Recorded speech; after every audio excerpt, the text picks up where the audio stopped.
Selamat pagi semuanya. Perkenalkan, saya Farhana Nur Azura. Di sini saya sebagai moderator dalam acara webinar series podcast PGSD pada kali ini.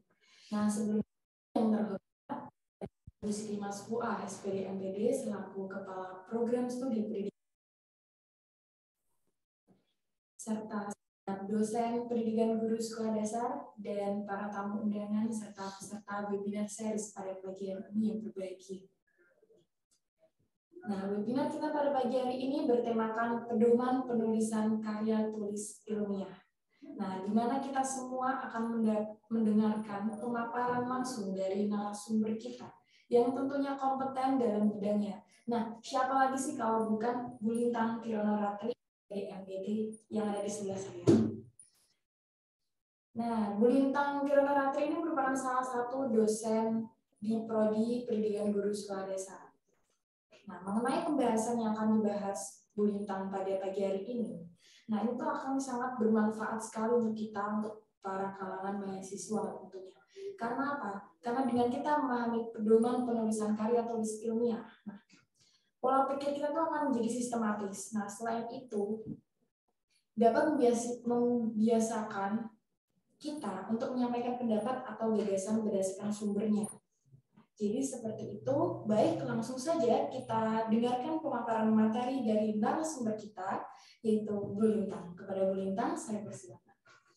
Oke, terima kasih Mbak Farhana untuk kesempatannya.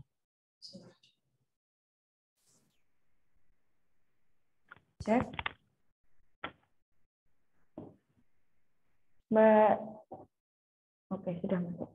Oke, terima kasih Mbak Farhana atas kesempatannya dan Assalamualaikum warahmatullahi wabarakatuh. Selamat pagi menjelang siang ini sudah ya. Karena semestinya kita mulai jam 9, tetapi karena teman-teman masih banyak yang baru join ini, jadi tadi sempat ada beberapa yang perlu kita diskusikan sekalian gitu. Yang saya hormati Ibu Kaprodi PGSD UMK, Ibu Siti Masfuah MPD, yang beserta jajarannya, Bapak Ibu dosen PGSD UMK, Bapak Ibu dosen yang mungkin bergabung juga pada kegiatan ini, Bapak Ibu yang di luar PGSD UMK yang mungkin bergabung karena link podcast kami itu di-share ke banyak iya, ke umum, jadi mungkin banyak juga yang bergabung selain mahasiswa dan Bapak Ibu dosen PGSD UMK. Begitu, kemudian teman-teman mahasiswa ya yang saya sayangi dan saya banggakan, terutama nih untuk teman-teman mahasiswa yang sedang atau akan melaksanakan atau membuat laporan skripsi begitu. Jadi pagi ini kita akan berbicara membahas mengenai skripsi gitu ya, tata cara penulisannya. Nah, ini coba Bu Lintang izin share screen-nya.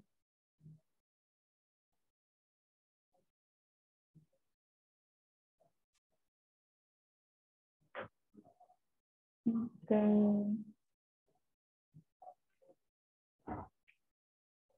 Oke.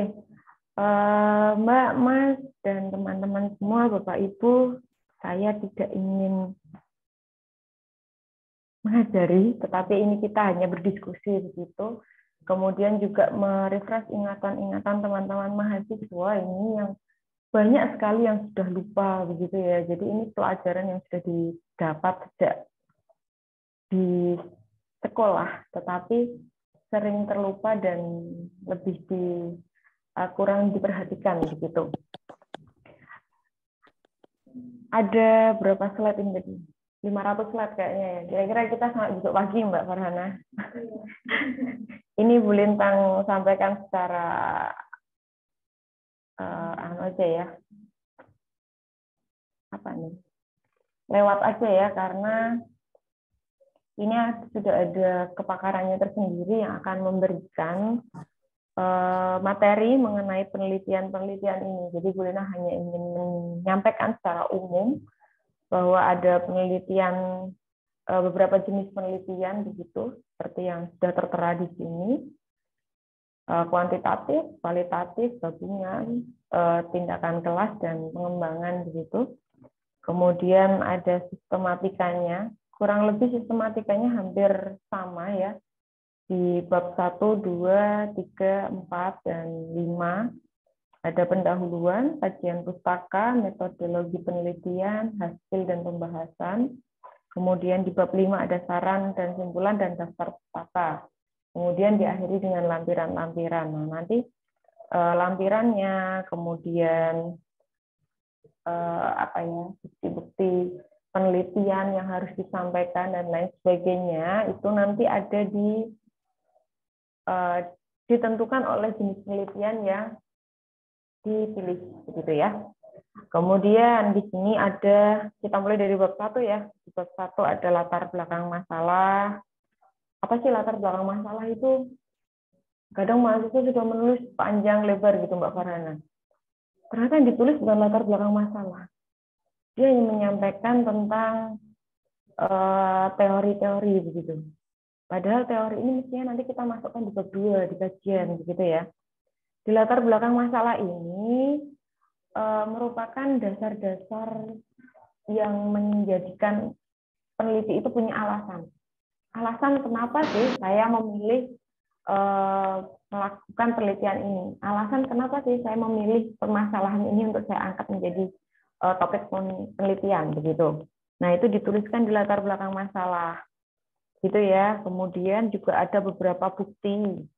Jadi selain alasan juga ada bukti. Bukti bahwa ada masalah tersebut di dalam kondisi ya. Jadi misalnya di sekolah nih Mbak, kalau kita kan di PGSD Mbak Farhana ya, di SD ini misalnya ada masalah, nah kita sampaikan bukti. Buktinya bisa dalam bentuk data, bisa juga dalam bentuk hasil wawancara begitu ya. Jadi bisa pengamatan, bisa dalam bentuk juga hasil wawancara dengan guru atau siswa, gitu Mbak.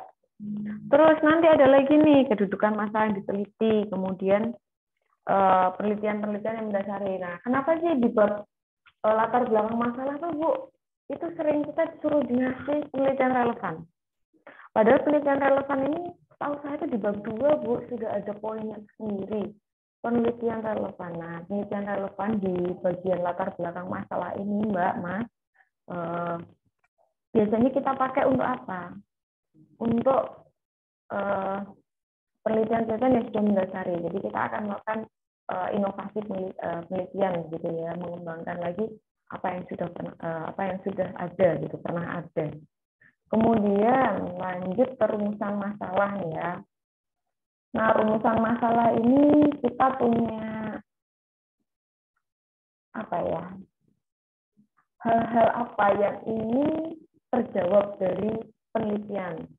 Jadi biasanya rumusan masalah isinya pertanyaan Mbak Farhana. Kalau isinya pertanyaan, nah pertanyaan ini yang akan kita jawab di penelitian kita. Nanti ya di hasil dan pembahasan. Itu nanti akan disampaikan di tujuan juga. Jadi rumusan dan tujuan penelitian, rumusan masalah penelitian dan tujuan penelitian itu biasanya mirip. Kenapa? Karena itu nanti jadi tujuannya kan, jawaban dari rumusan masalah. Gitu ya. Oke. Kemudian ada tujuan penelitian, tadi sudah disampaikan. Kemudian manfaat penelitian, definisi operasional, begitu ya. Deskripsi konseptual, biasanya ini disampaikan juga. Bahan pustaka yang dikaji berdasarkan kriteria kemutahiran dan relevansi. Kemudian penelitian relevan, kerangka berpikir, ini sudah di bab 2 ya. Di bab 2 ini kita ada penelitian relevan tadi yang ditanyakan. Kenapa harus ada juga di bab 1 gitu. Nah, ini kita punya syarat nih Mbak. Syaratnya itu adalah terbitan 5 tahun terakhir. Gitu ya. Kenapa? Karena itu tadi kita harus punya kemutahiran dan relevansi. Tadi relevansi itu sesuai dengan penelitian yang akan kita lakukan. Gitu ya. Ya, kalau sekarang 2003 itu berarti 5 tahun terakhir berapa? 2018, 2019, 2020, 2021, 2022. Berarti 2019 enggak? 2019, 2019, 2020, 2021, 2022, 2023. Itu jadi sekarang sudah 2023. Naik nih kita penelitian terakhirnya kapan? Berarti 2019 ya. Oke, kemudian hipotesis disampaikan sebagai dugaan dari penelitian, nanti asumsinya bagaimana begitu. Kemudian di bab 3 nih kita masuk di metode penelitian, ada tempat dan waktu penelitian. Ini kemudian rancangan penelitian, ada populasi sampel, pengumpulan data, instrumen penelitian, teknik analisis data, kemudian ada deskripsi pembahasan hasil analisis. Nah, ini sudah masuk di bab 4 ya berarti ya. Nah, nanti di bab 4 tadi teorinya nih, metode yang mau digunakan apa, alat yang mau dipakai apa, itu di bab 3.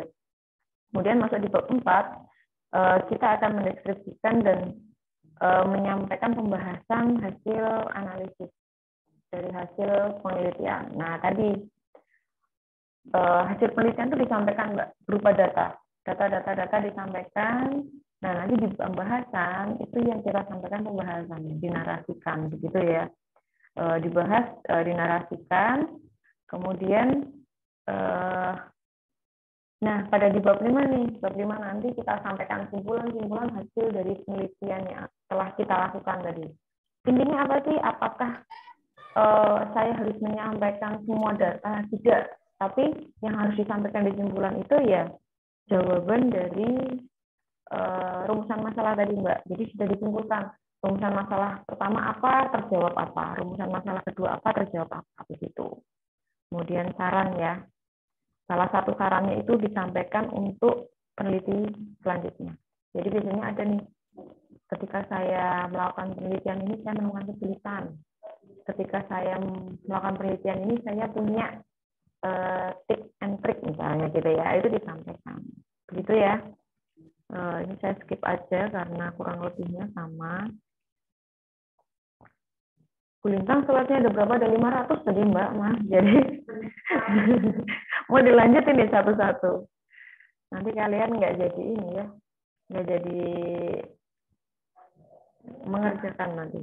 Sangat bermanfaat untuk kita mengerjakan skripsi ya kan? Iya, ini sebetulnya gini Mbak. Skripsi itu kan kita sudah dari dulu ya, kita SMA aja ada nih makalah. Ya kan, kita bikin makalah gitu. Hanya saja tata tulis dalam penulisan makalah itu kita tidak begitu diperhatikan kan gitu. Tapi ketika kita menulis skripsi, karena skripsi itu laporan ilmiah gitu ya, dan tingkatnya lebih serius begitu daripada makalah gitu ya. Jadi skripsi ini kita punya tata tulis, kita punya pedoman, kita punya gaya selingkung, dan gaya selingkung itu setiap tempat berbeda Mbak, gitu ya. Jadi kita punya gaya selingkung. Nah, gaya selingkung ya, selingkung gitu ya, bukan selingkuh gitu ya, selingkung. Nah, gaya selingkung ini gimana sih? Gaya selingkung itu tata tulis yang diterapkan suatu tempat, lembaga. Contoh nih Mbak, tahun berapa ya PJSD-UMK itu pernah menerapkan skripsi itu ada 6 bab Mbak. Jadi nanti kalau Mbak Farhana lihat punya kakak tingkat, itu ada yang 6 bab. Iya, 6 bab gitu ya, karena kita kan punya pendahuluan, kemudian teori, metodologi penelitian, kemudian hasil dan pembahasan, dan akhir ya, simpulan ya, penutup. Kemudian kok ada 6? Kenapa 6? Ternyata gaya selingkungnya dulu itu pendahuluan, teori, kemudian teori dia kajian pustaka, kemudian metodologi, hasil penelitian, pembahasan, bab 5-nya itu pembahasan dipisah. Baru penutupnya tadi, simpulan dan saran. Dipisah jadi 6. Dan ini nggak salah, Mbak. Kan intinya sama. Hanya ini gaya selingkung, gitu ya. Kemudian sekarang berubah jadi 5 bab. 5 bab ini ya benar kayak gini memang. Ada lagi yang gaya selingkungnya penulisan ya, misalnya ada yang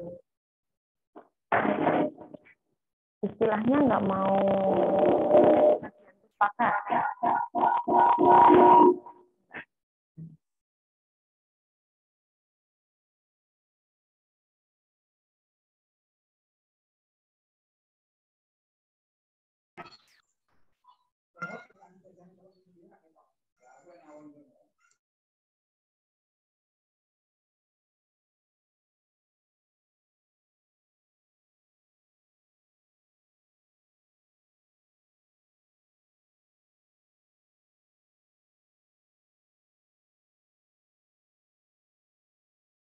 Ya,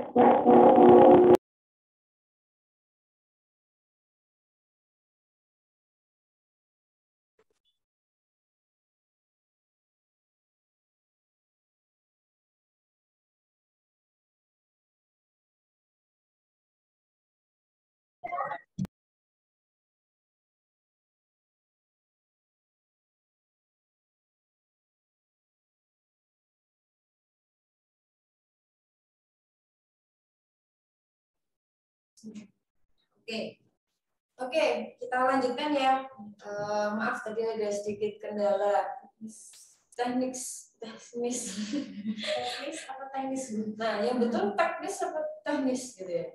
Yang betul ya teknis. Kenapa? Karena kan teknik bukan teknik. Ini nanti ada nih pembahasannya nih tentang kata baku dan tidak baku, gitu ya, Mbak Marina ya. Nanti ada saatnya, tenang, masih 500 watt. Oke.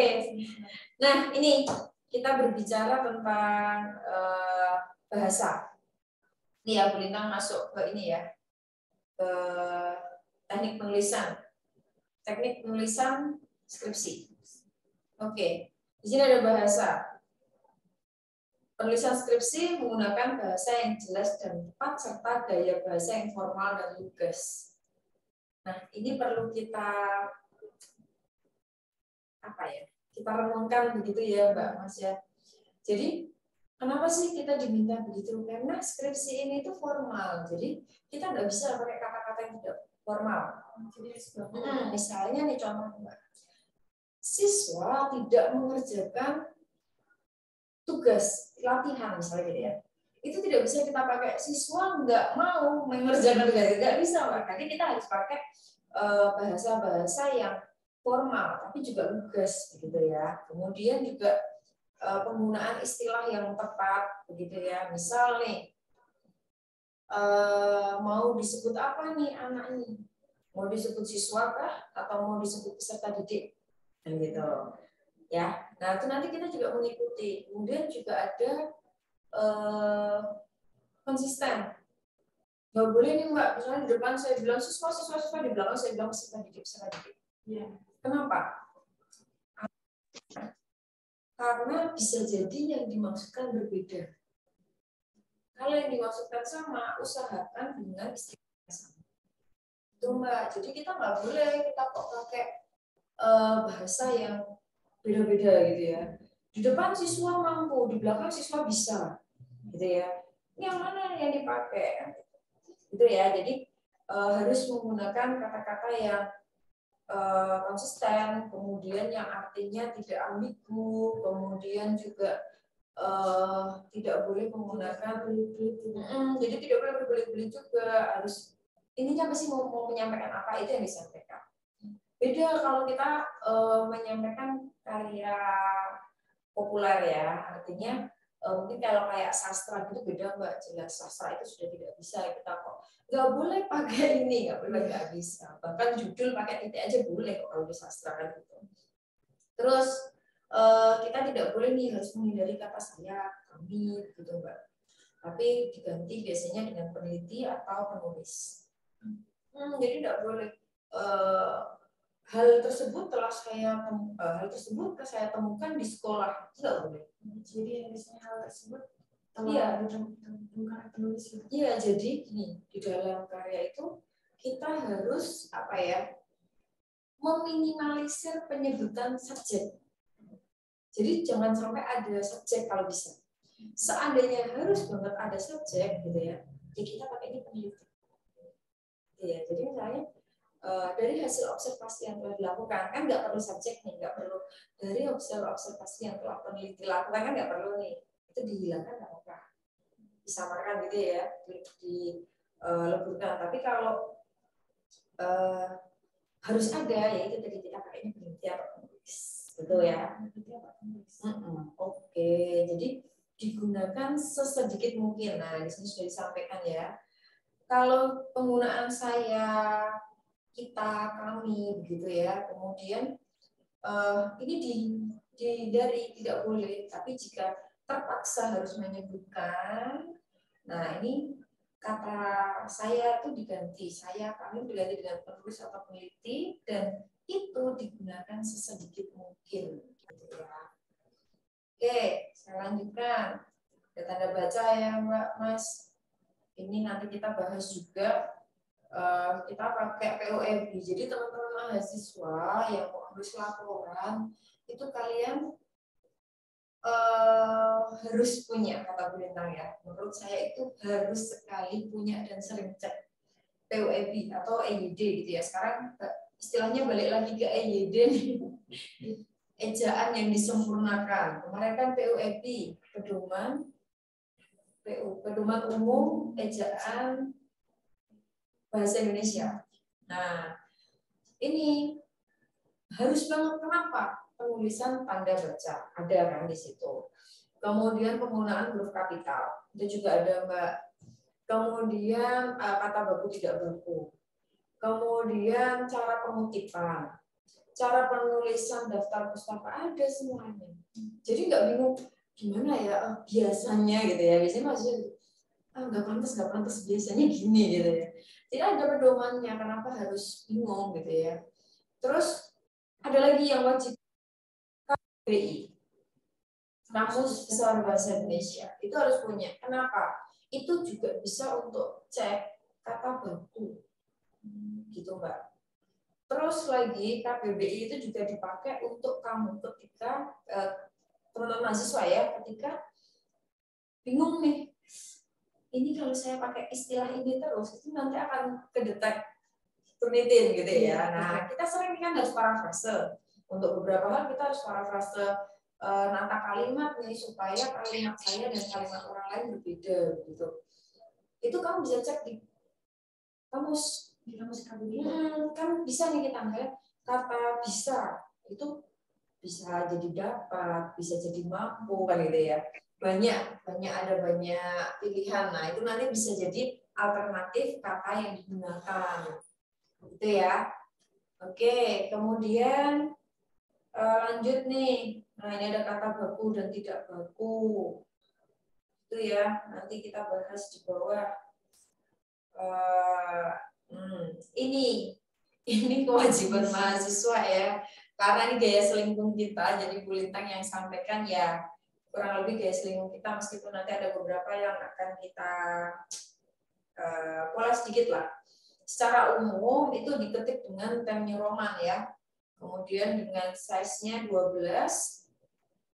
Kemudian untuk teks tabel, teks bagian gambar, nomor halaman, dan kutipan langsung lebih dari 4 baris digunakan ukuran atau 11 size-nya ya. Kemudian ini jenis dan ukuran huruf tadi ya. Penggunaan huruf normal, miring, italik, bold diatur. Normal itu untuk teks Indo abstrak, kata kunci, kemudian tabel, gambar, dan lampiran. Kemudian ada italik nih, miring.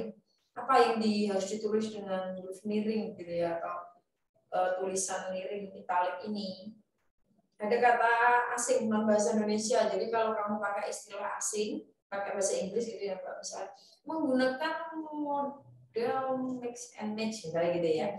Nah, itu kan bahasa Inggris nih, kita harus tulisnya pakai miring gitu ya. Kemudian untuk program bahasa Inggris. Nah, kemudian ini istilah yang belum lazim. Jadi ada beberapa istilah yang belum lazim itu boleh digunakan miring gitu ya. Contoh nih,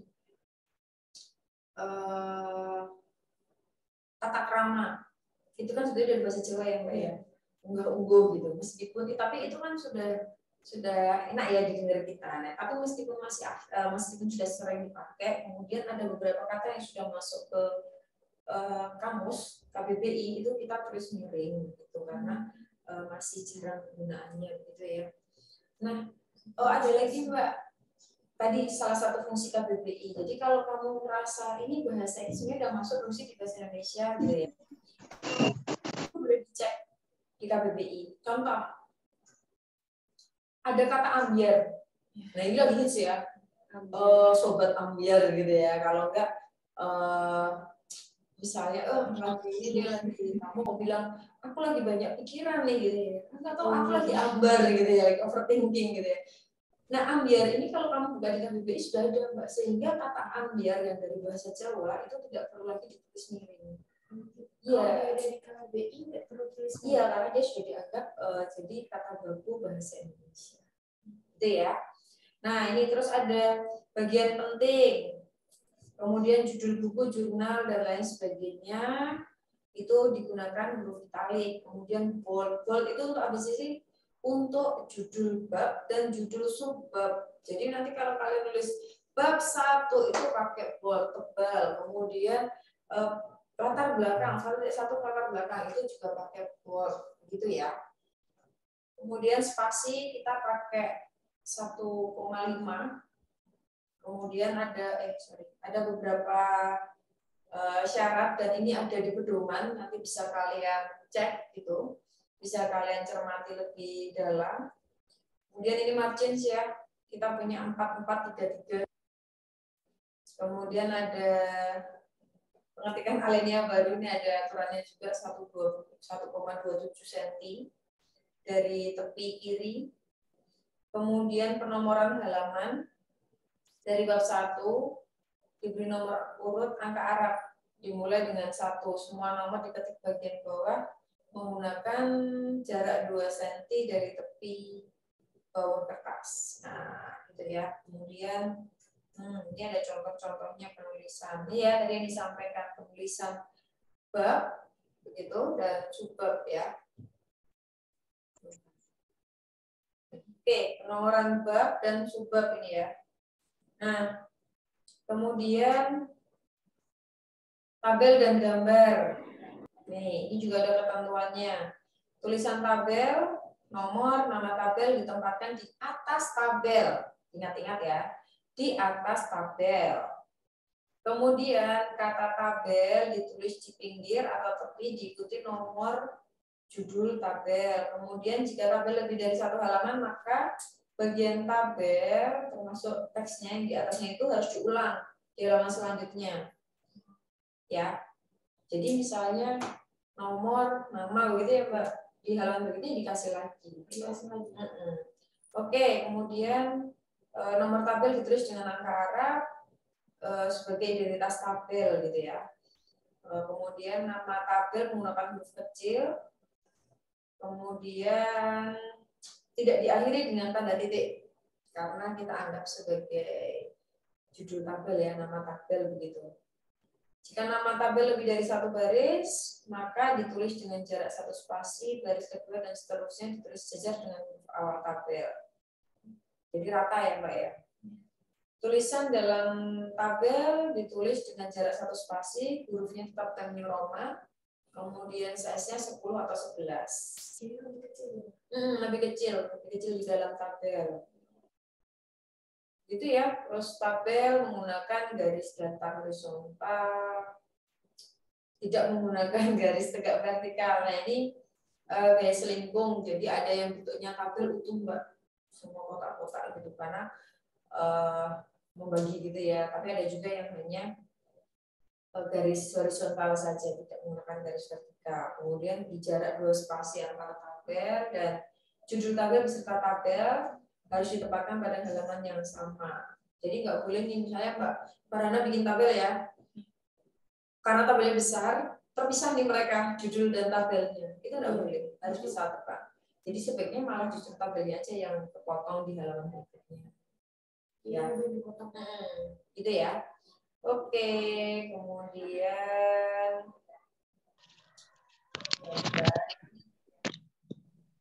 ini daftar pustaka.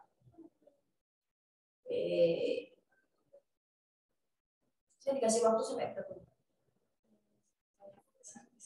Sampai selesai. Oke, 500 halaman. Selamat bersenang-senang dengan saya ya. Nanti saya keluar dulu sebentar. Oke, ini loh ada 144 slide. Mari kita coba gitu ya. Oke, Bu Lina nggak ini ya, supaya tidak terlalu banyak gitu ya. Nanti kan kita juga nggak tanya jawab ya Mbak ya. Iya betul.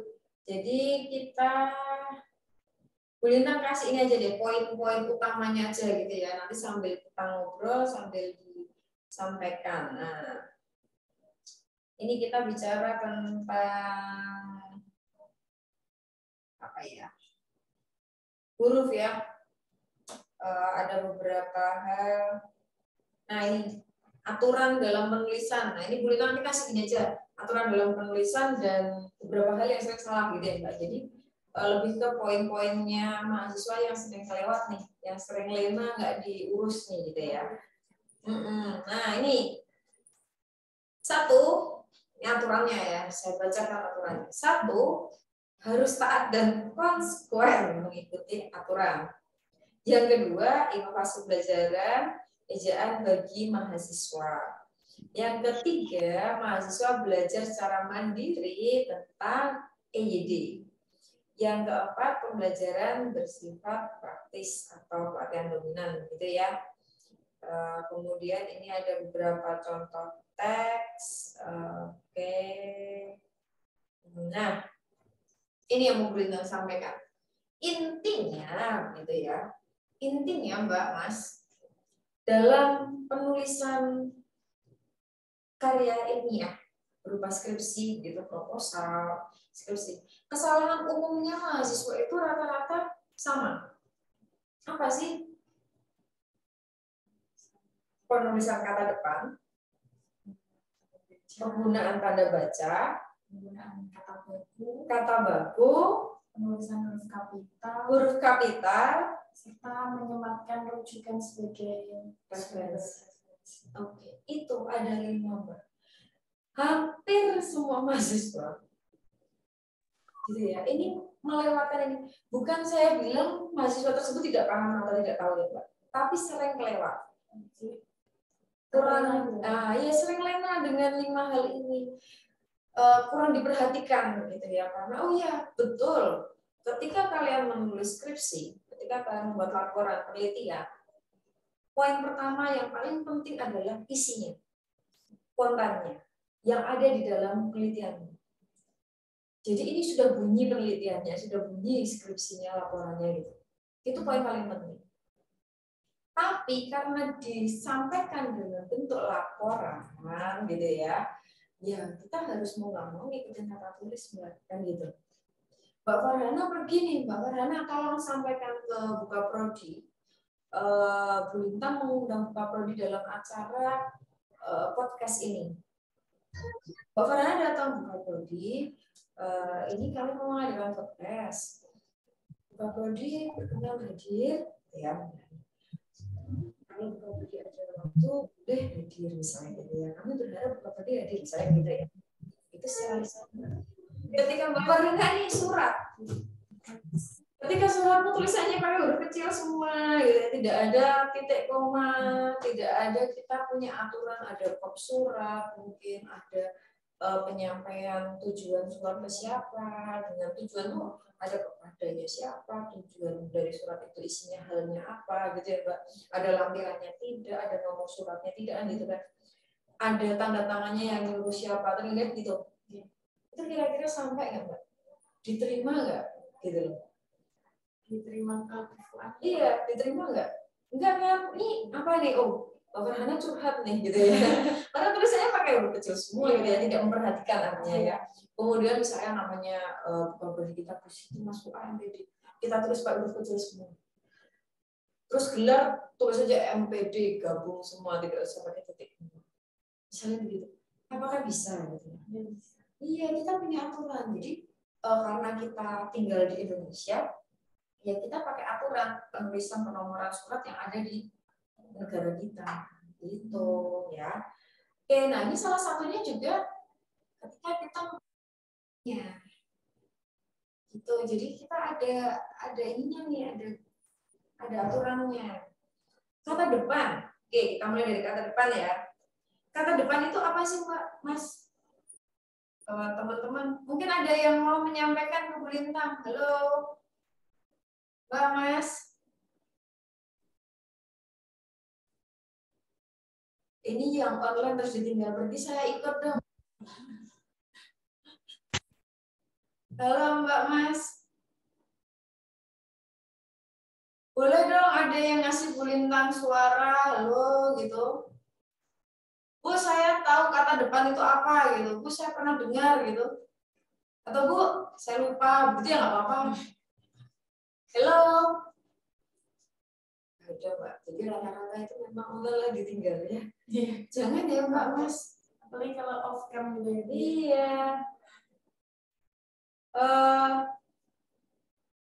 Mbak host atau co-host, saya minta tolong dicekkan dong teman-teman yang off cam. Oh, rata-rata off cam semua ya. Oke. Yang on cam Pak Arsyad. Jadi ini nggak enak ya. Pak Arsyad. Hanya Pak Arsyad yang on cam. Gimana ya? Ya kan, akhirnya Pak Arsyad. Zoom itu nggak enak kalau kita off cam, Bu. Kan mengalami hal seperti itu. Makanya saya tetap on cam aja lah. Oh gitu ya. Jadi supaya tetap terasa begitu komunikasi dua arahnya ya Pak Arsyad ya. Iya, ya ini mungkin bagi teman-teman, yo silakan boleh tanya ini. Ini saya sambil bimbing, Bu. Nah, kebetulan ini Bu ada terkait dengan tata tulis. Nah, ini tadi ada yang paragraf itu kalimatnya satu tapi panjang. Nah, dia menganggapnya itu sebuah paragraf.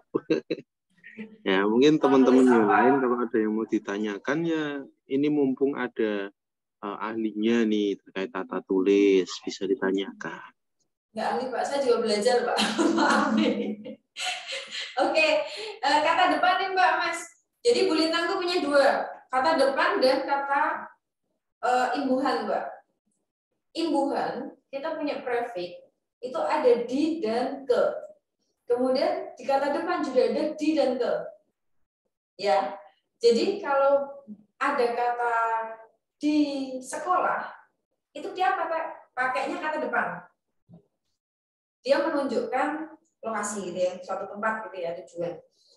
Tapi kalau diajarkan, ini sudah di yang bentuknya imbuhan. Jadi penulisannya membedakannya gimana? Kalau itu di yang menunjukkan kata depan, dia menunjukkan suatu tempat, itu kita pisah di spasi sekolah. Gitu ya.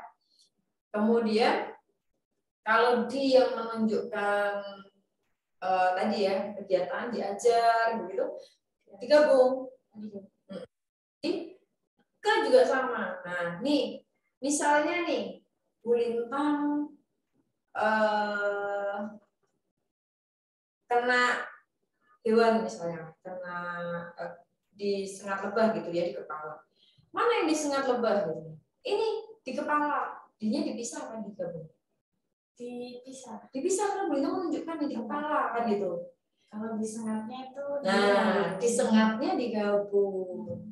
Kalau kepala sudah tidak lagi menunjukkan suatu tempat yang dituju, misal nih kegiatan ini dikepalai misalnya gitu ya, dikepalai atau misalnya lembaga ini dikepalai gitu ya, dikepalai juga bukan ya, ini digabung gitu. Oke.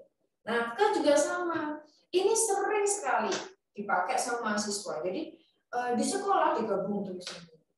Terus misalnya diajarkan dipisah tulisannya. Jadi kebalik nih mereka.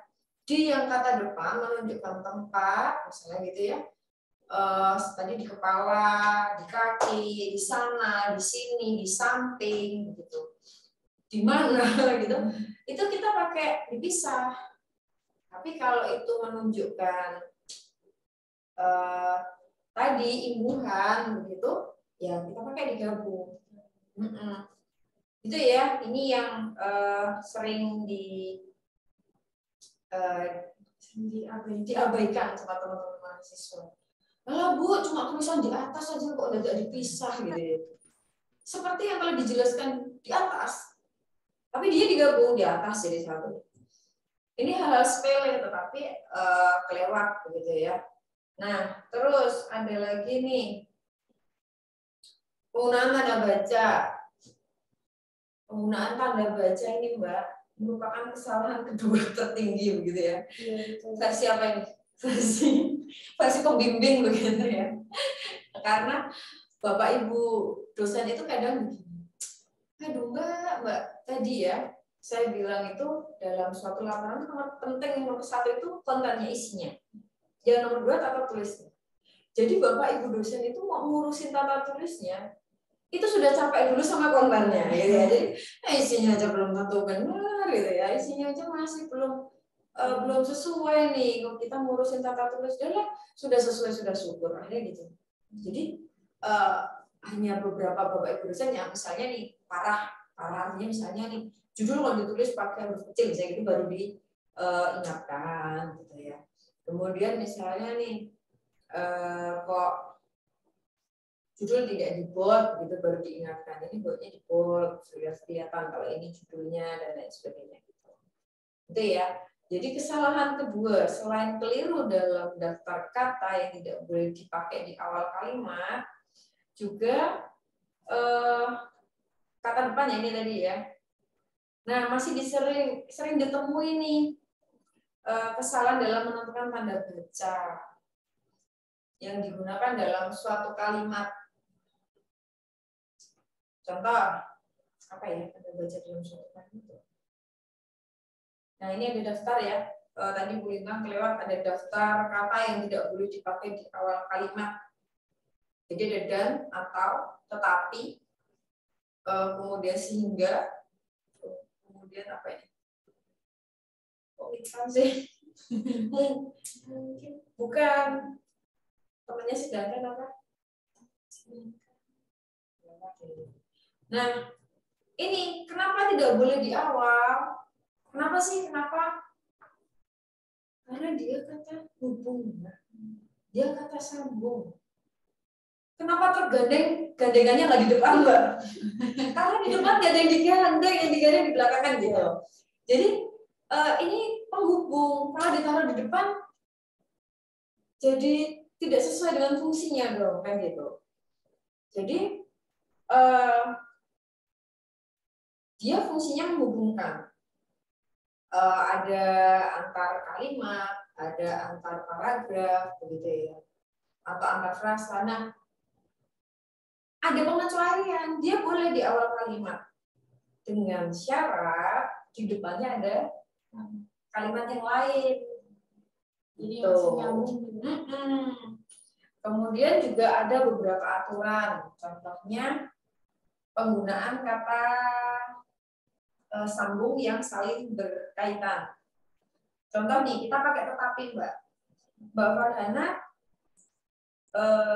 apa ya misalnya Mbak Farhana tidak kuliah. Pakainya tetapi apa namun di podcast. Tapi ke kamu misalnya gitu ya. Pakainya tetapi atau namun. Nah, kalau kita pakai tidak, kita pakai tetapi. Jadi Mbak Farhana tidak ke kampus, tidak kuliah, tetapi ke kampus. Ya, jadi pakainya tidak tetapi. Kalau namun itu kayak apa ya? Kayak bukan melainkan itu juga ada sambungannya. Jadi tidak semua kalau penolakan gitu ya, penolakan aku bisa aja pakai ini gitu ya, tapi ada aturannya gitu. Oke? Hampir sama ya, Bu. Iya, artinya sama. Artinya penolakan juga kan bertolak gitu ya. Tidak bisa digunakan kalau tidak sesuai dengan pasangannya gitu. Kemudian ada apa lagi ya? Nah, ini ada contoh nih dari teman mahasiswa salah satu skripsi bimbingan saya. Ada kata untuk. Biasanya di tujuan, Mbak. Untuk. Coba teman-teman mahasiswa diingat-ingat. Ketika menulis tujuan, meskipun tujuannya untuk, tetapi tidak ditulis untuk, langsung dengan deskripsi operasionalnya dengan KKO-nya aja, kata kerja operasionalnya aja, misalnya mengetahui. Tujuannya apa? Mengetahui peningkatan hasil belajar itu. Tidak lagi pakai untuk. Pakai kata untuk. Karena untuk tidak dipakai untuk mengawali kalimat. Gitu ya. Contoh nih, Mbak Farhana mau bikin latar belakang. Depan langsung untuk menangani bla bla bla bla. Untuk apa? Sebelumnya ada kata apa kok untuk tiba-tiba kan gitu ya. Oke. Kita baca nih. Tanda baca itu gunanya apa sih? Menentukan intonasi, Mbak Mas. Menentukan intonasi dan memudahkan pembaca. Kemudian salah satu fungsi lainnya juga menghindari ambigu, Mbak. Kata itu ada yang ambigu, ada yang bias. Ambigu itu berarti ganda. Kalau bias itu lebih dari dua.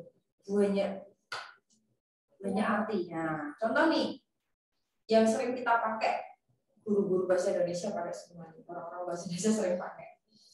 Kucing makan, tikus mati. Ada 4 kata. Kucing makan, tikus mati. Kalau ini tanpa tanda baca, tikus makan, kucing mati, artinya apa? Masih bingung kan? Bias kan? Nah, karena bisa berarti menjadi kucing makan tikus mati. Kucing makan tikus mati. Tikus sudah mati dimakan sama kucing. Ini kalau saya pakai koma setelah kucing. Kalau Bu Lintang jedanya kucing makan, tikus mati. Ada 2 kejadian nih Mbak nih. Kucingnya makan, terus tikusnya mati. Iya, ada kucing lagi makan, ada tikus mati gitu ya di satu waktu. Kucing makan, tikus mati. Lanjut ke kucing makan tikus mati. Jadi kucingnya makan tikus lalu mati. Nah, berarti tapi biasa Mbak. Ya, banyak kan. Nah, dari sini kita perlu itu tanda baca. Kata yang sama loh. Iya kan? Ada 4 kata yang sama disusun tanpa tanda baca punya makna yang macam-macam. Istri Pak Lurah baru. Istri Pak Kades baru. Ini istrinya Pak Kades yang baru atau Pak Kadesnya yang baru? Nah, atau Pak Kades baru menyebutkan ini loh istrinya Pak Kades yang baru. Ada Pak Kades baru diangkat, ini istrinya. Atau Pak Kades punya istri yang lama, ini yang baru di remaja kan. Nah, ini juga jadi apa ya? Jadi hal yang perlu tanda baca. Kita perlu intonasi, gitu kan? Kita ngomong aja kita perlu intonasi kan, Mbak? Nah, ini nanti fungsinya untuk apa sih? Untuk memudahkan pembaca saat baca tersebut. Kemudian juga pembaca itu juga bisa lebih terus juga dipakai buat ambil nafas. Kita kalau berhentinya di mana nih kan? Nah, itu ada saat untuk kita ambil nafas. Kemudian juga untuk menunjukkan kalimat pernyataan, pertanyaan, seruan. Ya, Bu Lintang cuma punya 2 kata nih. Farhana, tidur. Saya cuma punya 2 kata Farhana. Kalau Bu Lintang pakai tanda titik, tanda baca titik, Bu Lintang akan bilang tidur. Iya, ada Bu Lintang, Bapak Farhana tidur. Berita kan? Saya sampaikan kalimat pernyataan. Oke. Kalau Bu Lintang pakai tanda seru, Bu Lintang langsung bukan tidur. Jadi menyuruh Farhana untuk tidur. Nah, itu jadi kalimat perintah.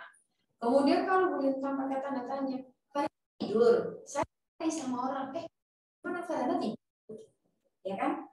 Ini jadi, nah walaupun hanya 2 kata, ketika dengan tanda baca yang berbeda, itu akan menjadi hal yang berbeda artinya kan gitu. Jadi menurut Mbak Farhana nih, penting nggak sih?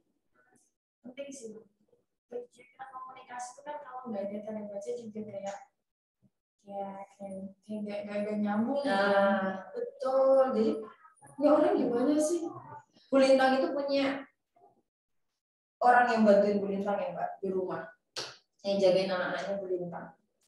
Sudah lumayan tua nih, tapi hits pakai media sosial hits dia. Bu Lintang di rumah tiba-tiba ada Grab datang. Siapa yang pesen Grab? Saya Mbak. Grab food. Oh iya, untuk siapa? Anak-anak belum makan. Astagfirullah. Iya, oke, saya bilang gitu. Atau saya turun ke minimarket, tiba-tiba dia ikut turun. Loh, mau apa Bu? Mau beli sesuatu kah? Bilang aja sama saya titip gitu ya, maksudnya saya belikan. Enggak, saya mau isi Shopify gitu. Oke, iya dia mau oke, saya bilang gitu. Jadi karena dia maksudnya kenal baik dengan digital ya, dengan kenal baik dengan HP gitu. Tapi dia tidak mementingkan tanda baca. Jadi kalau kadang WA Bu Lintang gini, Mbak, Mas, anak saya ya kalau manggil Mas ini, Mbak, Mas sudah dijemput. Sudah gitu aja tulisannya, Mbak, Mas sudah dijemput. Nggak ada tanda titik, nggak ada tanda tanya, nggak ada tanda seru, nggak ada tas, nggak ada tanda. Saya jawabnya apa? Oke, makasih ya, saya jawab gitu ya. Terus gini, nggak ada yang jemput. Dia bilang, oh maksudnya anak saya, Mbak, Mas sudah dijemput. Maksudnya dia tanya, Mbak, Mas sudah dijemput. Tapi dia nggak pakai tanda tanya. Jadi Bu Lintang, oh sudah dijemput kan, makasih ya, saya bilang gitu. Ternyata maksudnya itu dia tanya, ini sudah jamnya loh, Mas sudah dijemput belum gitu. Saya kira oh Mas sudah dijemput kan, itu nggak jemput ya. Jadi antara ini pernah jadi komunikasi. Jadi salah iya, titip ke orang tuanya Bu Lintang, rumah Bu sudah dibelikan makan. Jadi kita mau sarapan, WA sama orang tuanya Bu Lintang, sudah dibelikan makan. Terus orang tuanya Bu Lintang jawab, oke, iya gitu. Kan Bu sudah diberikan makan, iya. Yang Bu-nya itu yang ngirim pesan menerimanya, Bu sudah dibelikan makan, ya gitu. Berarti aku sudah beli makan gitu kan? Nggak ada yang bawa makan. Ya, jadi tanda baca itu sepenting itu Mbak, Mas gitu ya. Sudah berkali-kali gitu ya, itu di rumah saya sudah sering terjadi huru-hara perkara tanda baca kan. Nah, ada pertanyaan? Tapi itu nggak terjadi di kalangan yang sudah berlanjut gimana? Tapi di generasi sekarang juga banyak juga banyak setting atau kalau ngechat itu ya tanpa tanda gitu ya, tanpa tanda-tanda bahwa dia maunya apa sih, maksudnya apa sih chatting gitu ya. Bu Lintang juga tanya, kemarin dapat pesan nih, tiba-tiba ada yang pesan ke Bu Lintang gini, ngapain? Ngapain? Apanya yang ngapain? Oh aku nggak ngapain, kecuali saya tingkah terus, kamu ngapain kan gitu ya? Enggak, saya nggak ngapa-ngapain. Ternyata maksudnya, halo, kamu lagi ngapain? Saya harus jawab apa? Maksudnya gimana ya? Maksudem gitu. Kalau kata orang Inggris, maksudem gitu ya. Ada bahasa Inggris iya, maksudem. Kok bisa jadi ngapain gitu ya? Tanya apa sih gak jelas deh gitu ya. Terus jawab aja gitu, gak jelas gitu ya. Soalnya kamu gak jelas gitu ya. Oke, nah ini ada kalimat pernyataan dan pertanyaan Mbak Farhana. Bu Lintang itu juga punya beberapa hal yang nanti yang akan Bu Lintang sampaikan mengenai kalimat pernyataan dan pertanyaan. Nah, di sini nih ada jenis tanda baca ya yang beragam, yang sering kita gunakan meskipun tanda baca itu sebenarnya banyak sekali. Banyak sekali, ada apostrof, ada yang petik hanya satu, ada petik dua, kan gitu ya. Ada tanda kurung yang hanya tanda kurung biasa, ada tanda kurung yang kaku, ada tanda kurung yang ada kayak lancipnya gitu ya. Iya, ada tanda tanya dan tanda tanya terbalik. Ada tanda tanya saja, ada tanda tanya di dalam kurung. Itu ada artinya semua. Gitu. Ya. Tapi kita pakai yang umum nih di dalam penelitian. Kita punya tanda titik, tanda tanya, tanda seru, tanda kutip, tanda koma gitu ya. Ya kurang lebih inilah 5 tanda yang lazim ya ada di penelitian di dalam laporan gitu. Kemudian nah ini sedikit aja ya mengenai tanda tanya. Tanda tanya itu kita pakai untuk mengakhiri kalimat tanya. Jadi kalau itu bentuknya kalimat pertanyaan, kita akhiri dengan tanda tanya. Kalau itu kalimat seru, kalimat perintah, kita pakai tanda seru. Kalimat seru, perintah, ajakan. Mbak Farhana, ayo. Jadi kalau Mbak Farhana bikin modul nih, meskipun itu formal ya, tapi misalnya ayo belajar, tanda seru boleh, kan gitu, ya. Kerjakanlah, perintah boleh. Pakai tanda seru boleh, boleh. Oke. Kemudian tanda titik nih, tanda titik dipakai untuk mengakhiri kalimat yang tidak mengandung pertanyaan, seruan, perintah maupun ajakan. Dan selesai. Kalau belum selesai kita nggak pakai titik, kita pakai koma. Kan gitu ya. Kenapa sih Bu kalau selesai itu titik, kalau belum selesai itu koma? Ya orang aja kalau belum selesai masih koma ya. Belum gitu ya. Oke, kemudian ada tanda petik juga nih. Tanda petik biasanya digunakan untuk menyampaikan kutipan. Terus juga dialog. Terus juga bisa dipakai untuk menyampaikan apa ya Mbak? Judul di dalam paragraf. Judul di dalam kalimat. Jadi misalnya Mbak Farhana mau nulis gini. Pada penelitian yang berjudul, kan membedakannya antara tulisannya Mbak Farhana dengan judul kan nggak bisa. Kita pakai petik. Oke. Lanjut. Apa lagi ya? Nah, ini tadi yang Bu Lintang mau sampaikan. Kalimat pernyataan dan kalimat pertanyaan. Ini Bu Lintang sampai gemes. Kenapa? Karena latah. Jadi orang-orang itu banyak yang latah, Mbak. Pakai kapan, di mana, bagaimana, gitu ya. Nah, kalimatannya semua, Mbak. Kata yang dipakai untuk kalimatannya, tapi digunakan di pernyataan. Contoh, yang benar kan, di mana penelitian ini dilaksanakan? Boleh ya, pakai kata di mana ya. Tapi ada yang juga menyampaikan bla bla bla bla bla, di mana kedua jenis karya tulis ini perlu menambahkan dialog antar tokoh di dalamnya. Hal tersebut, jadi ini di mana bla bla bla bla bla. Sering dengar ya? Ya, sering baca ya. Ada kata di mana. Kemudian hal ini akan digunakan sebagaimana, bagaimana gitu kan? Itu jadi betul. Iya, enggak, itu hanya latah, Mbak. Latah apa ya? Kita sudah terbiasa pakai kata di mana. Jadi kalau pidato bla bla bla bla di mana hal ini akan berubah kan gitu kan. Ini bukan kalimat pertanyaan, kenapa pakai kalimat pernyataan? Padahal sementara yang disampaikan itu kalimat pertanyaan gitu ya. Kenapa harus pakai pertanyaan? Gitu. Ya, jadi ini pesannya Bu Lintang buat teman-teman mahasiswa, hindari kata digunakan untuk kalimat pertanyaan di dalam kalimat pertanyaan. Oke.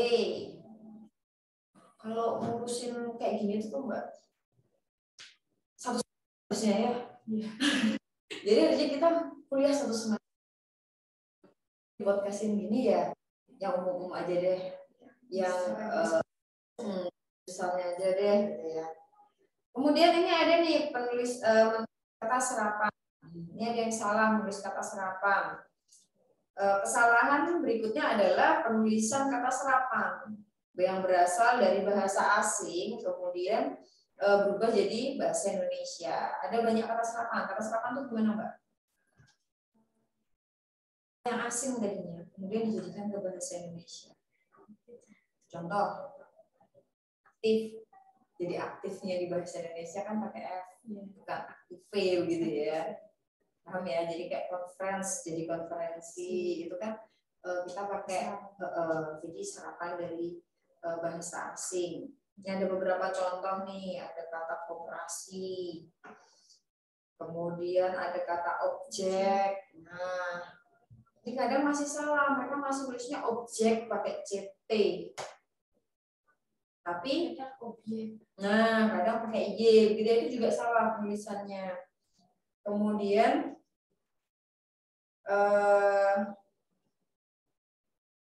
ada lagi sosial media nih. Kita juga sering, kita biasanya bilang apa sih, Mbak? Medsos. Medsos ya. Betul, karena kita pakainya medsos bukan sosmed. Sosmed itu bahasa asing. Bahasa asing itu gini, Mbak. Kayak Mbak Farhana nih, saya punya nih red book. Tapi bacanya nggak merah buku kan? Artinya nggak merah buku kan? Tapi buku merah. Di tempat kita merah buku apa buku merah? Buku merah. Itu masalah diterangkan menerangkan. DMMD. Itu ada DMMD. Itu bedanya bahasa Indonesia dengan bahasa asing.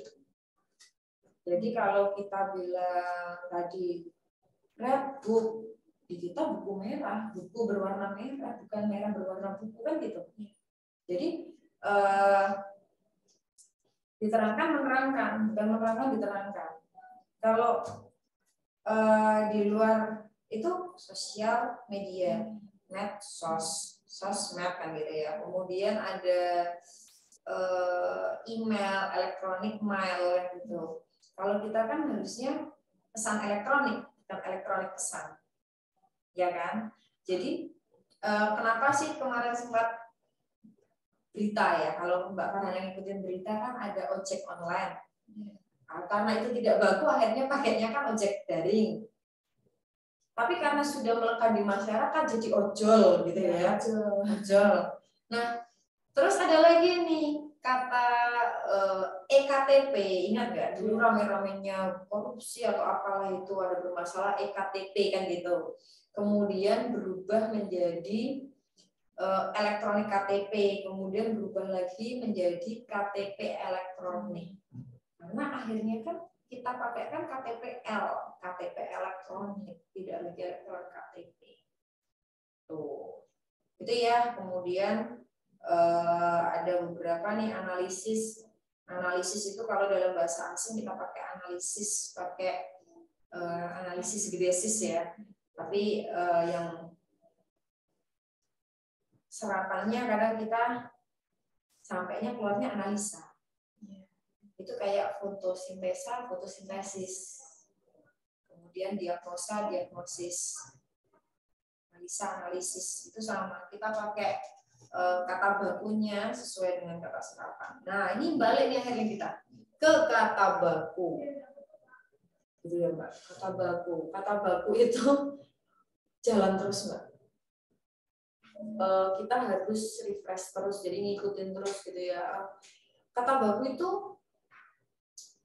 hari ini enggak, besok beda. Contoh nih, dulu kita pakai sekedar apa sekadar. Nah, dulu kan kita pakai sekedar nih, Mbak. Kan ini sekedar oleh-oleh gitu ya. Jadi hanya sekedar gitu ya, karena itu sudah lekat sama kita. Sekarang ada sekadar, jadi barunya sekadar. Terus ada lagi nih terdiri dari, gitu ya, terdiri dari. Gitu. Padahal yang bagus terdiri atas. Nah, terus ada lagi nih izin, kan Mbak Farhana kalau lihat di rambu-rambu boleh lewat kecuali izin, gitu kan, pakai C kan. Karena itu jangan lama. Sekarang kita pakai izin kan, izin. Gitu. Jadi ada beberapa yang berubah, tapi ada beberapa yang baru. barunya dari mana ya? Dari kata yang baru tadi. Misalnya ada daring, itu kan dia akronim ya, dalam jaringan gitu ya, tapi akhirnya jadi kata baku gitu.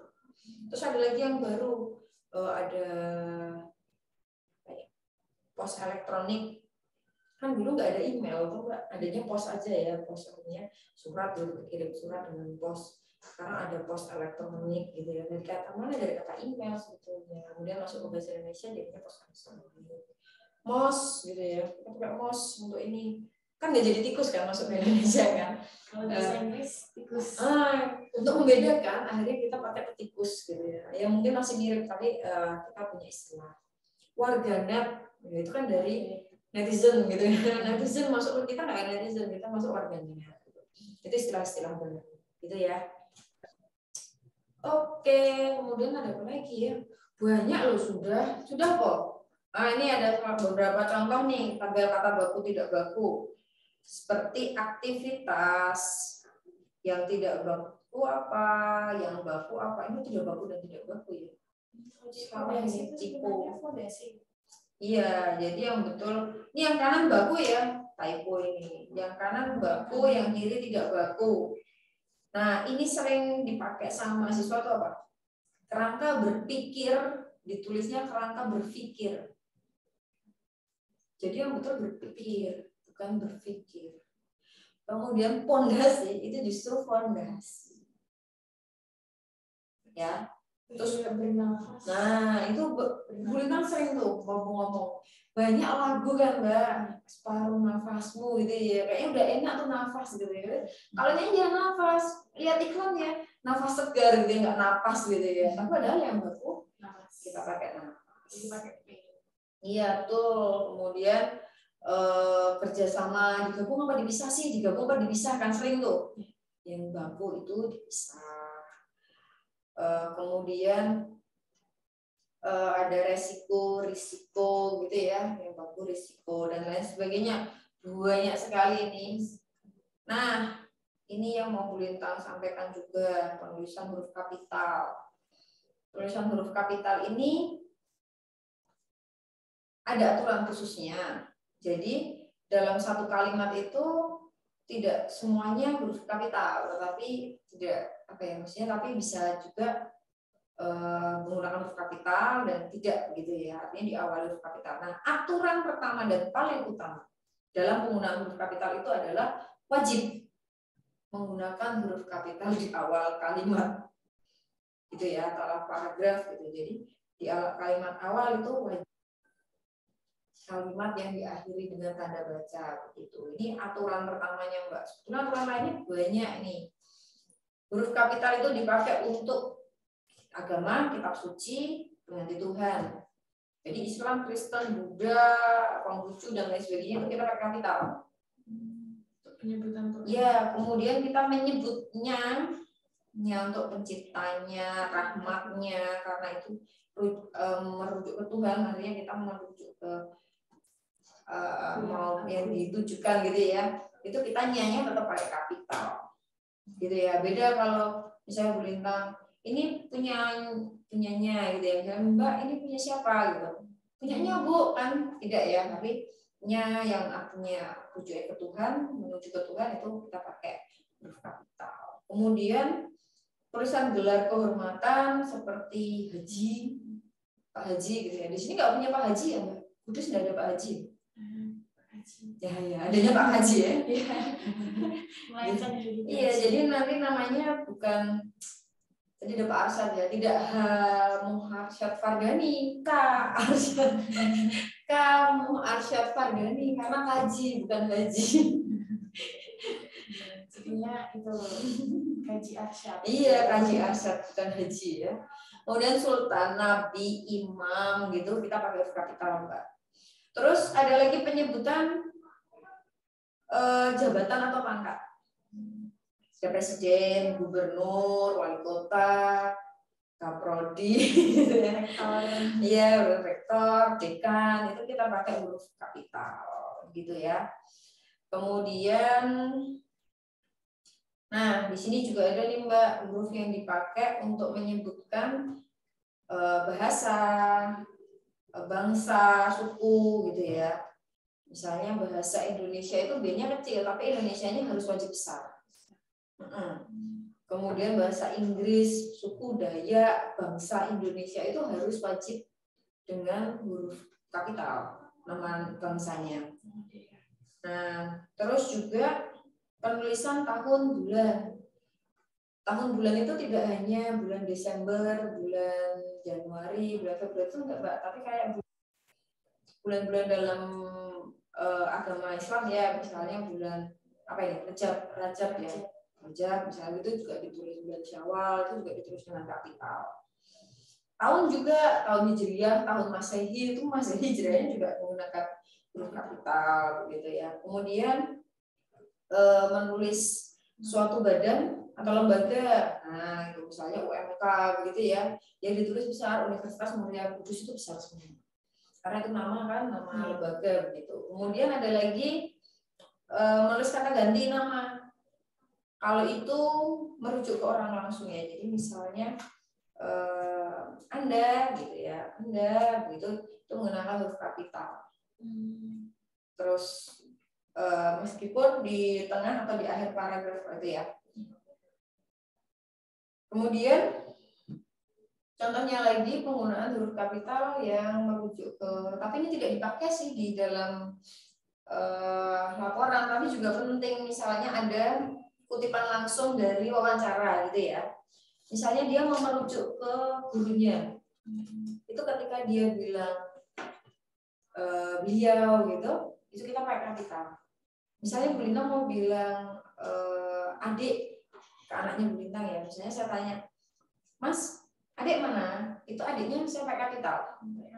Beda kalau kalimatnya sebagai kakak adik kalian harus rukun. Kakak adiknya yang kecil karena tidak merujuk ke ya, maksudnya merujuk ya langsung ke orangnya. Mas, adik mana? Itu kan langsung saya nyari yang tertuju orang itu pengganti nama anak saya gitu. Tapi kalau subjeknya, nah iya, tapi kalau dalam kalimat tadi sebagai kakak adik harus rukun gitu tuh, kakak adiknya pakai kecil. Itu sama kayak misalnya ibu di mana? Misalnya Mas, ibu di mana? Atau Kak, ibu di mana? Ibunya besar. Tapi kalau apa ya? Dalam keluarga ada bapak, ada ibu, gitu, ibunya kecil. Karena tidak merujuk langsung ke orang-orang itu. Kemudian yang selanjutnya apa lagi ya? Kayaknya sudah aja deh. Nah, ini sekarang menyematkan sumber rujukan. Pusing ini Bu Lintang ya, merujuk. Rujukan itu gimana Mbak Mas? Ini rujukan itu tuh pengambilan kata atau kalimat yang sumbernya bisa dari buku maupun karya ilmiah lainnya. Kemudian penulis itu melakukan pengutipan. Kemudian disebutkan nama penulisnya yang dirujuk ya, nama penulisnya dan tahun biasanya. Tapi tidak boleh asal ambil, ada aturannya. Fungsinya untuk apa sih? Kita kok meletakkan keterangan kredit untuk meletakkan sumber kutipan, itu fungsinya apa? Jelas, pernyataan itu berasal dari sumbernya. Betul, jadi itu supaya menghindari plagiasi. Gitu ya. Bahkan ketika kita mengutip kalimat kita di karya kita yang lain, itu kita harus menyertakan sumber, Mbak. Misal nih, Bu Lintang tahun 2023 bikin artikel. Kemudian saya mengutip punya saya yang tahun 2001 misalnya. Tapi harus saya tulis Kirana Ratri tahun 2021 menyebutkan bla bla bla bla bla, meskipun saya Kirana Ratri juga gitu ya. Kenapa? Karena nanti jadi auto plagiasi kalau itu tidak saya sertakan. Itu ketika diturunin nggak mau tahu ini kamu sendiri atau bapakmu, ibumu, nggak mau tahu. Pokoknya kalimat ini sudah pernah dipakai sama orang. Ini kira-kira tahun 2021 sudah dipublish di mana gitu. Tuh, okay. Itu ya kurang lebih ya. Kemudian penulisannya bagaimana sih? Penulisannya belum ceritakan ya. Penulisannya itu nama pengarang yang sudah kalau di daftar pustaka nih Mbak, nama pengarang kan dibalik kan, yang kata di akhir nama itu ditaruh di depan. Itu pun yang akan masuk ke kutipan. Jadi nggak terus nama penuh atau nama depan. Jadi Lintang Kiraratri tidak Lintang atau Lintang Kiraratri, tapi Kiraratri saja. Farhana Nur Azuri. Azura. Itu tidak akan ditulis Farhana Nur Azura atau Farhana, tapi Azura tahun berapa. Jadi nama pakai nama belakang. Nama terakhir. Kemudian tahun. Kalau itu buku biasanya disertai dengan halaman berapa yang dikutip. Gitu ya.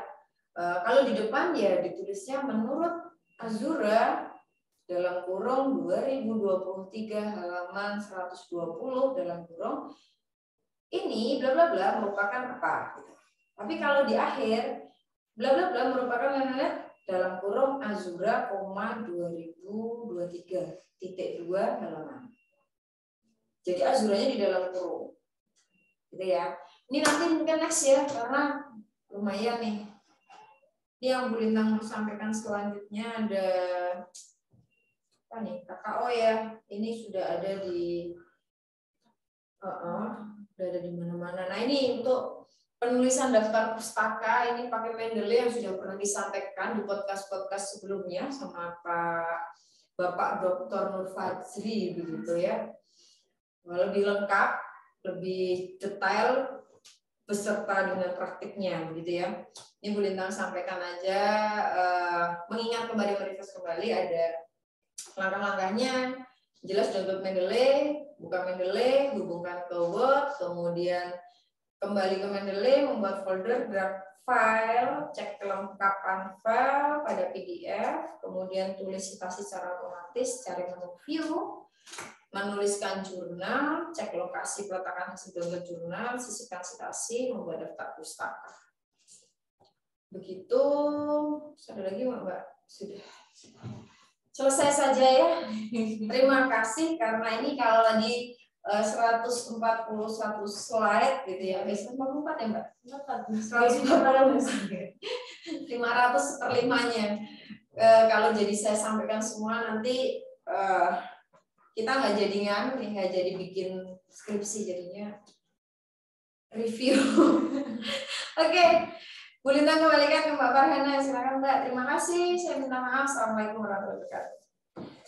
Waalaikumsalam warahmatullahi wabarakatuh. Terima kasih Bu Lintang atas pemaparan materinya. Nah, selanjutnya nih dari teman-teman peserta webinar, nah yang mau bertanya-tanya seputar pedoman penulisan skripsi ke Bu Lintang nih boleh banget.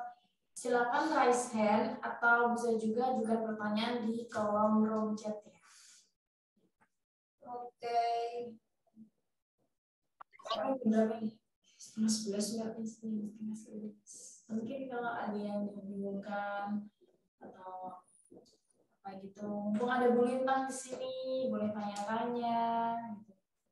Atau lagi mengerjakan ya mungkin nih gimana nih gitu ya, Bu punya saya gini bener nggak nih, pesertanya sama halaman slide saya banyak halaman slide saya Mbak. Iya.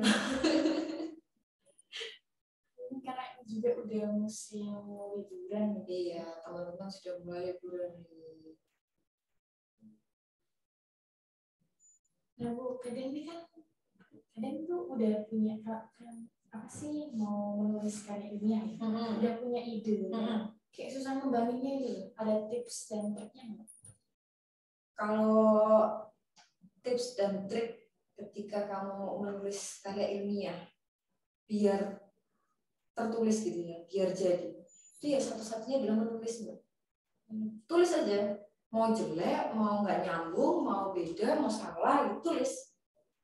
Karena kalau hanya aku punya ide nih, gitu nggak akan jadi. Itu apapun karya tulis, mungkin kamu kalau mau jadi penulis novel, mungkin kamu mau jadi penulis artikel populer. Kalau hanya bentuknya ide, ya nol. Kenapa sih banyak orang, banyak ahli, banyak orang-orang yang bikin quotes? Intinya adalah menulislah. Karena tulisanmu tuh nggak mati. Karena kalau itu masih di kepalamu, kamu mati, hilang nggak, selesai. Iya, kadang udah apa sih? Iya. Terlupa. Kamu punya ide nih, teori baru gitu ya. Kamu punya penemuan baru yang fantastis, belum ada orang yang menemukan. Tapi tidak kamu tuangkan, itu sia-sia kan jadinya. Nggak ada yang tahu, nggak ada yang bisa, nggak ada yang ngerti pikirannya kita. Sampaikan. Jadi tulis saja. Jadi misalnya Bu, saya punya angan-angan nih mau melakukan penelitian mengenai ini. Karena saya itu merasa galau gitu ya. Saya tuh galau dengan kondisi ini. Jadi kan sebetulnya ketika kamu menulis itu kan ada keresahan, Mbak. Ada hal yang risih nih, kamu risih sih. Kayaknya aku setiap sekolahan mau risih sih, adanya siswa tuh misalnya ya. Siswa sekarang tuh kurang santun misalnya. Risih saya melihatnya, enggak kayak zaman saya tuh enggak gini. Itu nanti kamu angkat gitu. Tulis saja. Nah itu tadi awalnya dari keresahan, dari hal-hal yang tidak sesuai begitu ya, tidak kamu menganggap kok gini gitu ya. Tulis saja. Selain itu, Bu Lintang ada apa rekomendasi berapa kayak mungkin website atau platform apa yang kayak terdiri sumber referensi yang banyak gitu? Membantu gitu ya. Sangat membantu dalam penulisan karya tulisnya. Kalau sumber website begitu itu banyak Mbak sebetulnya. Tapi kita biasanya itu ketika kamu mau menulis gitu ya, ada mahasiswa mau menulis itu percaya buku ibunya. Buku itu buku yang dipakai teori dari pertama gitu ya. Yang dipakai. Kemudian nanti kalau sudah boleh itu diselaraskan dengan penelitian yang sudah pernah dilakukan Bapak Ibu dosen. Jadi nanti PGSD itu maju terus ke penelitian. Jadi ini menunjang terus. Kenapa kan kadang Bapak Ibu dosen nanti pakai coba dicek referensi dari Bapak Ibu dosen gimana nah itu fungsinya. Terus apalagi ya? Mungkin buku perpustakaan. Bu Lintang itu melihat fenomena juga ini. Mahasiswa itu menulis skripsi tanpa buku, nol buku. Jadi udah punya buku sama sekali. Referensinya dari jurnal-jurnal. Iya, jadi referensinya hanya dari jurnal. Kemudian dari buku yang dia baca di perpustakaan mungkin. Kemudian juga rata-rata sebagian besar nih, Bu Lintang bilang tidak semua, tapi sebagian besar mengutip di temannya. Jadi temannya itu sudah punya kutipan gitu ya.